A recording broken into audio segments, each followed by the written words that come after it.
तो आप बात करते हो हिजाब हटाने की। अरे आप उस कच्छे को जो 2 साल से आप अपने मुंह पर लगाए हुए हो, वो भी ज़बरदस्ती पुलिस के डर से, प्रशासन के डर से। आपका कभी मन नहीं होता कि हाँ वो कच्छा अपने मुंह पर हमेशा 24 घंटे लगाए रहें, लेकिन आप चालान के डर से, चाहे किसी और कारण के वजह से, वो जो कच्छा आप अपने मुंह पर लगाए हुए हैं, आप उसको तो हटा नहीं पाए, उसकी तो आपने हटाने की बात नहीं की, और आज हिजाब हटाने की बात करके अपने आप को बहादुर समझ रहे हैं। जय हिंद दोस्तों, जैसा कि आपने सोशल मीडियाज़ पर या टीवी पर तो खैर 24 घंटे एक खबर चल ही रही है, अब वो सोशल मीडिया पर भी काफ़ी ज़्यादा वायरल हो रही है और आप तक पहुंच गई होगी। हिजाब को लेकर के ये कर्नाटक से लड़ाई शुरू हुई और पूरे देश में लड़ाई छिड़ गई है हिजाब के पीछे। कुछ लोग, एक वर्ग है जो हिजाब का विरोध कर रहा है और एक वर्ग है जो हिजाब के लिए लड़ाई लड़ रहा है। तो इसी के ऊपर कुछ ऐसी सच्चाइयाँ या कुछ ऐसे खुलासे या कुछ ऐसे अनसुने सच मैं बताने का प्रयास करूंगा इस वीडियो में, जो शायद देश के हर नागरिक को जानना बहुत ज़रूरी है। आप इस मुद्दे से वाकिफ रखते हैं, इससे आपका कोई ताल्लुक है या नहीं है, कोई फ़र्क नहीं पड़ता, फिर भी आपको कुछ सच ज़रूर जानने चाहिए। वैसे तो समाज में जितने भी इस तरह के मुद्दे होते हैं, खासकर धर्म को लेकर के जब भी कुछ ऐसे कंट्रोवर्सी आती हैं, तो अक्सर मैं वीडियो नहीं बनाता। उसके कारण 2 हैं।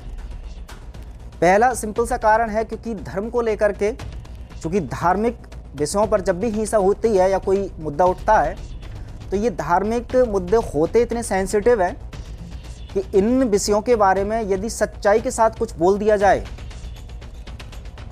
तो चाहे वो किसी भी धर्म से ताल्लुक़ रखने वाले लोग हैं, समाज को वो बर्दाश्त नहीं हो पाता और उसकी प्रतिक्रिया बहुत तीखी आती है। उसके लिए चाहे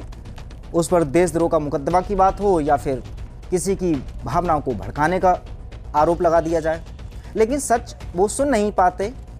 और झूठ बोलने में हमें भी तकलीफ़ होती है। इसलिए मैं कोशिश करता हूँ कि खासकर इस तरह के मुद्दों पर कुछ अपने विचार या कुछ ऐसी चीज़ें ना बताएं जो शायद समाज को पसंद ही ना हो। लेकिन फिर भी मैं एक बार फिर से कोशिश कर रहा हूँ इस वीडियो में। तो सबसे पहले ये क्लियर ही कर दूं कि ये जो विचार है मेरे व्यक्तिगत विचार हैं। तो पहले तो किसी भी धर्म की भावनाओं को ठेस पहुंचाने का मेरा ना तो कोई इरादा है। अब चूंकि इस विषय में एक मुस्लिम समाज है और एक हिंदू समाज है, तो दोनों ही धर्म के बारे में बता देता हूं कि ना तो मैं किसी का पक्ष ले रहा और ना ही किसी की भावनाओं को ठेस पहुँचाने का मेरा ये वीडियो बनाने का उद्देश्य है। तो अगर ये मेरी वैधानिक चेतावनी समझ में आ गई हो तो आगे बढ़ा जाए। अब जिन लोगों को नहीं पता है कि ये हिजाब वाला मसला क्या है, वो मैं आपको सबसे पहले बता देता हूँ। अब ये जो मामला है वो बहुत सिंपल सा और मेरे ख्याल से तो बहुत छोटा सा है, लेकिन अब इसको क्यों बढ़ाया गया उसकी भी हम सच्चाई पर बात करेंगे। जो मुस्लिम छात्रा हैं वो चाहती हैं कि स्कूल में उनको अनुमति हो कि वो हिजाब पहनकर जा सकें, और वो जाती भी हैं। लेकिन अब इसका विरोध कर रहे हैं कुछ हिंदू संगठन कि जब स्कूल में एक ड्रेस कोड होता है हर एक छात्र छात्रा के लिए,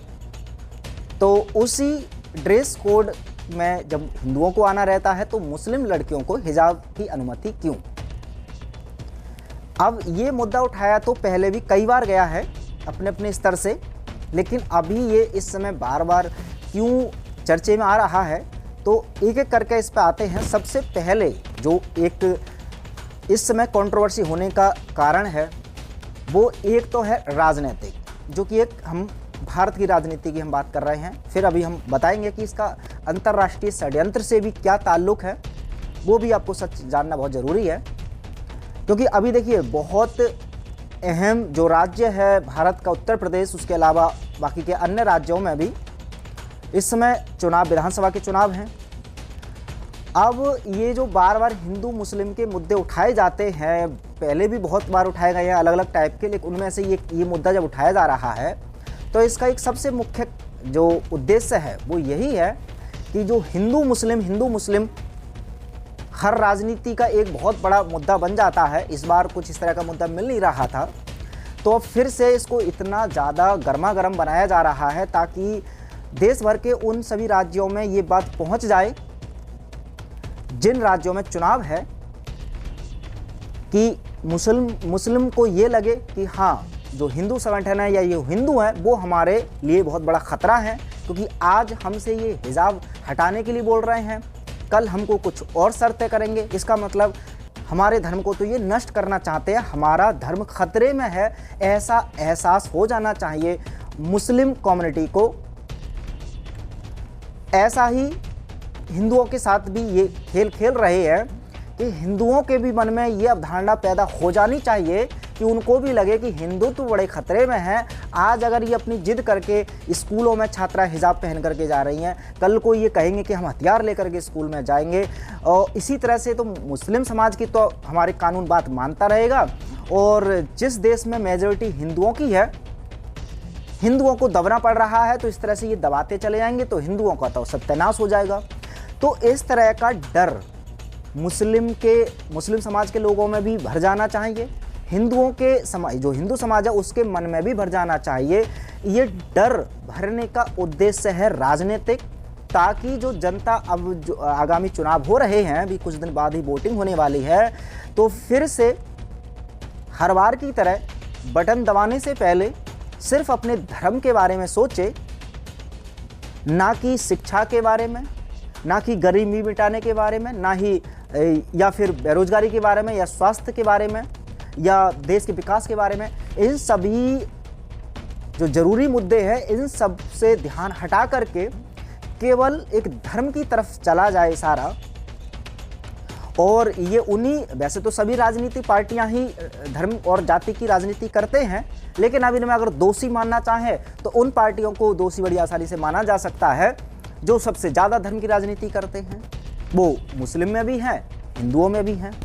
तो यहाँ पर एक बात सबसे पहले समझनी होगी कि यहाँ पर खतरे में असलियत में तो पार्टियों की गद्दी है, उनकी सत्ता है। इस वजह से वो ये डर फैला देते हैं कि आपके धर्म को पर संकट है। तो एक तो उद्देश्य ये है कि लोगों का ध्यान ये फिर से हिंदू मुस्लिम की तरफ करके राजनीतिक फ़ायदा लेना चाहती हैं। मैं किसी पार्टी का नाम नहीं ले रहा हूं, क्योंकि सच में किसी एक पार्टी के बारे में या एक पार्टी को इसका दोष दे भी नहीं सकते। कोई पार्टी कम नहीं है। किसी एक पार्टी के बारे में भी आप अगर ऐसा लगता है कि हाँ वो धर्म की राजनीति नहीं करती है, जातिपात की राजनीति नहीं करती है, किसी कम्युनिटी की राजनीति नहीं करती है, तो कमेंट बॉक्स में आप बता सकते हैं, उसका मैं जवाब बता सकता हूँ कि हाँ वो भी किस तरह से धर्म की राजनीति करती है। तो एक तो ये निचले स्तर पर अपना धार्मिक जो अपना राजनीतिक लालच है उसके चक्कर में आकर के हिजाब का मैटर बार बार उठा रहे हैं। और आपने देखा होगा कि मेन स्ट्रीम मीडिया में 24 घंटे इतनी बड़ी बड़ी डिबेट, इतने बड़े बड़े प्रोग्राम इस पर चलाए जा रहे हैं, सोशल मीडिया पर तरह तरह की क्लिप इतनी ज़्यादा वायरल की जा रही है। तो कहीं ना कहीं एक राजनीतिक लालच इसके पीछे। दूसरा, जो अंतर्राष्ट्रीय षड्यंत्र की अगर हमारे बात करें तो अब जो लोग हमारे चैनल को देखते हैं वो अब मेरी बात को समझ पाएंगे जो मैं बताने जा रहा हूं। और जो लोग नए हैं, जो इस अंतर्राष्ट्रीय षड्यंत्र के बारे में नहीं जानते हैं, उनको हो सकता है समझने में थोड़ा सा मेहनत तो लगेगी, लेकिन वो समझने का प्रयास करना कि जो नया वर्ल्ड ऑर्डर की बात कर लें या उन शैतानी शक्तियों की बात कर लें, जिसमें अब वो इल्यूमिनाटी तो चाहे बेशक काल्पनिक शब्द हो, हालांकि इल्यूमिनाटी का जैसी नाम मैं लेता हूं तो आपको समझ में आ गया होगा। जो कुछ चंद लोग हैं जिनके पूरे कंट्रोल में ये पूरा षड्यंत्र, उनकी सोच ही शैतानी सोच है। और शैतानी सोच यानी कि जो सैटेनिक थिंकिंग रहती है वो अपोजिट रहती है ईश्वर के, यानी कि गॉड के, धर्म के।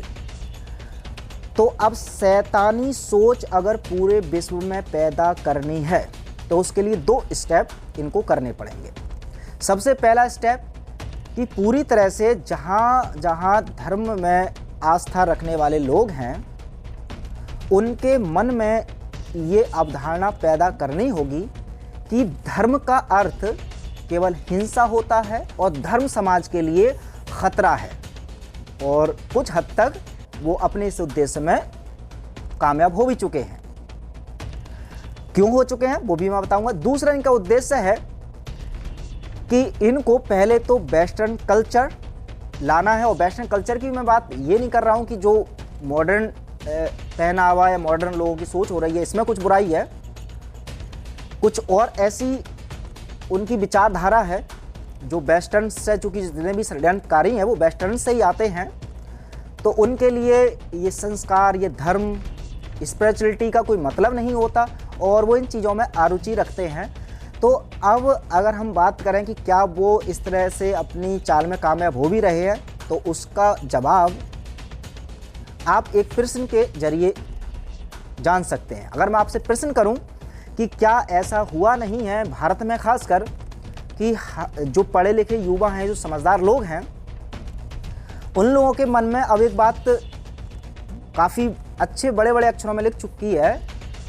कि इस देश में सबसे ज़्यादा जो दंगे होते हैं वो धर्म के नाम पर ही होते हैं। इसका मतलब धर्म की बात करना ही समाज के लिए बहुत बड़ा खतरा बन चुका है। और यही वजह है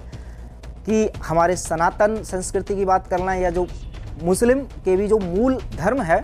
उनके नियमों की बात कर लें, तो हमारे युवा साथी उन सभी धर्म के नियमों को ताक पर रख करके आज अपनी लाइफस्टाइल पूरी तरह से बदल चुके हैं। और धर्म में विश्वास रखने वालों की संख्या बहुत चंद है। और जो लोग दिखावा करते भी हैं, और वो किसी भी धर्म की बात कर ले, चाहे वो हिंदू धर्म के कुछ संगठन की बात कर ले या कुछ मुस्लिम धर्म में भी संगठन है, और भी धर्मों में, लेकिन चूंकि ये मुद्दा हिंदू मुस्लिम का इसलिए इसमें बात कर रहा हूँ मैं, तो वो भी सिर्फ दिखावा कर सकते हैं। वो भी अपनी बस एक छोटी सी राजनीति के लालच में अपने आप को हिंदू बताने का प्रयास करते हैं, या फिर जो मुस्लिम समाज के जो कुछ संगठन है वो अपने आप को मुस्लिम, सबसे सर्वश्रेष्ठ कट्टर मुस्लिम बताने का प्रयास करते हैं। लेकिन एक जो मूल आधार होता है धर्म का, इस विचारधारा को पूरी तरह से उन षड्यंत्रकारियों ने एक षड्यंत्र के तहत काफ़ी लंबे समय से ख़त्म किया गया है और ये ख़त्म कर रहे हैं। लोगों के माइंड में ये अवधारणा पैदा हो जानी चाहिए कि धर्म का अर्थ समाज का विनाश होता है, ताकि धार्मिक विचारधारा को पूरी तरह से ख़त्म किया जा सके और उसके बाद वो अपनी जो शैतानी विचारधारा है, अब उस शैतानी विचारधारा में क्या क्या इंक्लूड है वो मैं कई सारी वीडियो में बता चुका हूँ, तो वो आप समझ गए होंगे। उन विचारधाराओं को इम्प्लीमेंट करने का इनका आगामी कुछ सालों में या भविष्य में प्लान है। तो उसी का एक हिस्सा ये भी एक छोटा सा मुद्दा है कि हाँ, अब ये जो एक छात्र, आपने देखा होगा एक वीडियो वायरल हो रही है कि उसमें एक छात्र है, वो हिजाब के साथ आती है और बड़ा अपने आप को क्रांतिकारी समझ रही है। वो हिंदुओं के बहुत सारे लड़के हैं कुछ एक संगठन के, उसके सामने कह रही है, चुनौती दे रही हैं। तो ये जो हिंदू संगठन के छोटे छोटे बच्चे हैं, या वो जो एक बच्ची है मुस्लिम की, ये सब मोहरे हैं। और वो छोटे छोटे मोहरे, ये इन लोगों को मोहरा बनाया गया है थोड़े बड़े मोहरों ने। वो भी मोहरे ही हैं, वो भी मालिक नहीं है, और वो मोहरे हैं उनसे भी बड़े मोहरों के। लेकिन जो असली मालिक हैं इस षड्यंत्र के पीछे, वो पूरी तरह से एक अंतर्राष्ट्रीय सोचा समझा षड्यंत्र चल रहा है, जो अक्सर, और वो पहले से प्लान्ड होता है कि कब किस समय हिंसा भड़काई जाए धर्म के नाम पर, और वो उसी टाइम के हिसाब से हो जाती है। ये अचानक से ही मुद्दे उठते नहीं हैं एकदम से कि हाँ आज एक घटना हुई उसके बाद टीवी पर ये हिजाब छाने लग गया। पूरी तरह से प्लान्ड किए होते हैं कि इस मुद्दे को किस समय उठाया जाए ताकि इससे पूरी तरह से लाभ मिल पाए। इस समय ये क्यों उठाया जा रहा है, उसके मैंने लाभ आपको गिनाई दिए